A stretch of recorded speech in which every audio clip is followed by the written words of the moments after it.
before we spoke about friends just overall in general, as a couple, as a single person, and just people just wanting to have friends, right?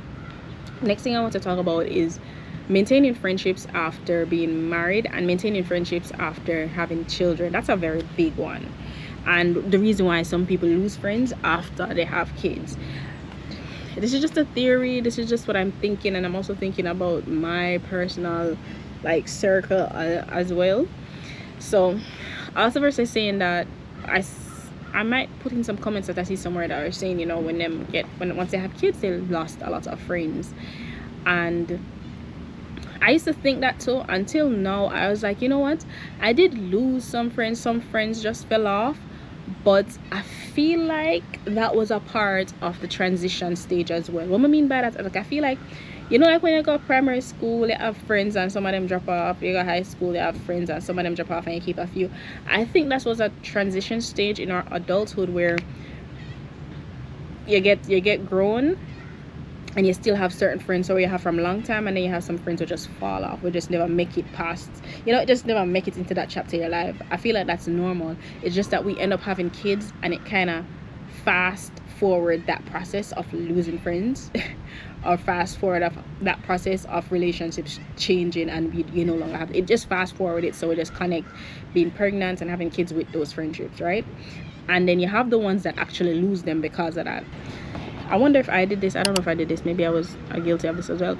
While you're pregnant, to include them in the process of you being pregnant, because it makes a big difference. If you're not if you have friends and they're like not included in the process of you becoming pregnant and you going through this big life transition, once that transition is complete, that friend will feel like they no longer know you, they no longer know who you are, and the connection is no longer there, because you, especially if they don't have kids, the connection is no longer there because we can no longer speak anything. And also being left out of the process of that transition is basically saying, yes, you are no longer needed here because you're not included in that process. Now, if you have a friend that doesn't care about that, then that's fine. Which I feel like 90% of people with the transition, they like to be included in the transition, especially if you're close.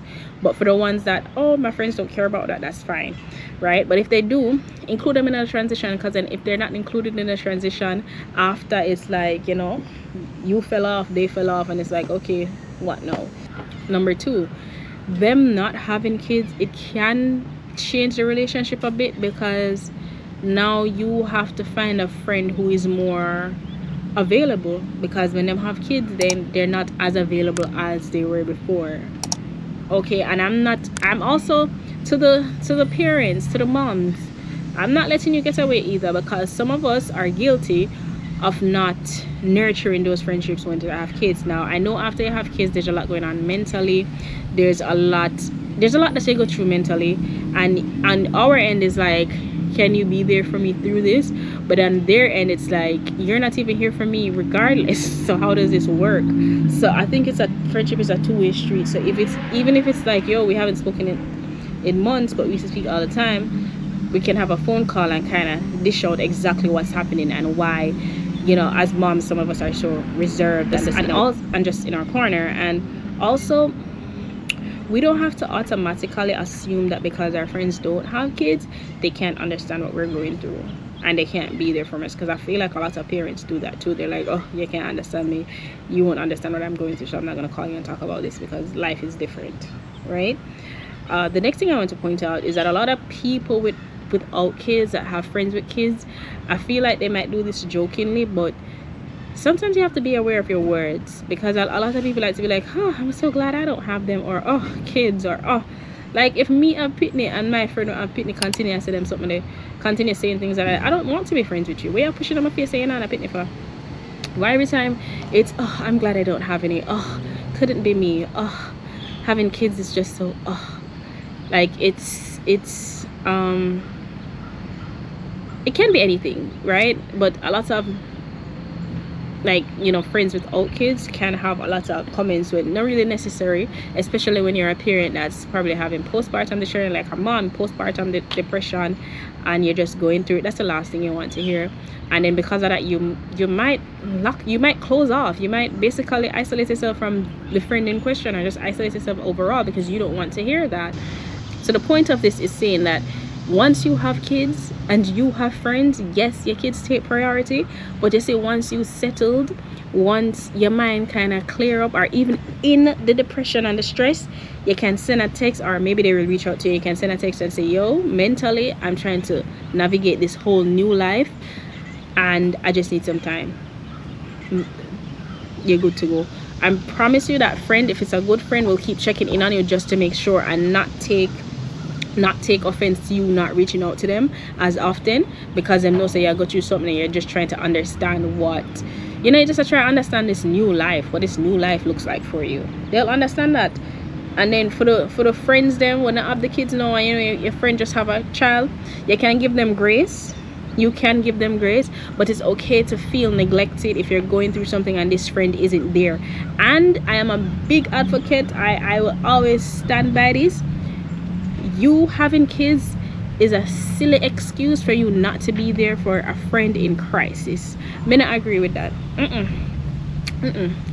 You see, once you know you having kids isn't a, oh, I can't be there. Nope. It's unless metable like mentally, you can still have kids and be there for your friends. Like, it's, you can do that, you know, it's possible. Probably not possible, well, you know, probably kind of hard in the first stages, so you know, to underneath it, just clear in the mind. But once you get that good day, you can still be there. You can still cut out some time and have a little conversation. And then before somebody say, oh, you know, new moms are tired, cool, you're tired, go sleep and wake up back and let's text. Or we schedule a date and then we talk about this. I understand, like, you know, the first month or two, cool, first 3 months, cool, but like 6 months pass and your friend message you and always a message you all the time and you're not reaching out and you're not going through like deep postpartum depression. Maybe your friend doesn't know, maybe they don't know, like literally don't know what you're going through. Because a lot of women who are going through postpartum depression, we don't tell anybody, so it's kind of, and then at the end of it, we kind of resent the people them around. But it's like, we don't know what you're going through, and we're sometimes they're giving you space to deal with being a new mom, and then you're giving us space because it's like, oh, you don't want to deal with me, I'm going through this, I'm all here by myself, right? So I feel like we're getting to the point of communication. I think that's what it is. Yeah. It's being able to communicate. I know it's not all black and white, there's gray areas, but I just feel like it's communication and nurturing the relationship. And even if it means say, yo, just have the baby, we need some time, we're nurturing it after, don't let you not nurturing and communicating with your friend turn into you having a child 6-7 years ago and now you have no friends, and you know, you have your partner but you don't have no friend at all because you fail to even reach out to them after a year or two or a few months or so and say, you know what, let's talk about it. Don't let that be the reason where you're like 10 years 50 years into it and like, damn, I have no friends. Because it's not only on them and it's not only on you. So my message to you would be, you know, if them reach out to you, of course reply when you can. And then it's always also good, especially if you have a friend where you communicate with all the time, it's always good to mention to them like, hey, you know, I kind of got you something right now, you know, I kind of got you something, and any normal human adult will understand what that mean. Like, all right, you know, I might get this person here sometime, and then check in a week from now, 2 weeks from now, just to see where your headspace is at, right? So yeah, I hope this helps. Like, them things I keep on and drop.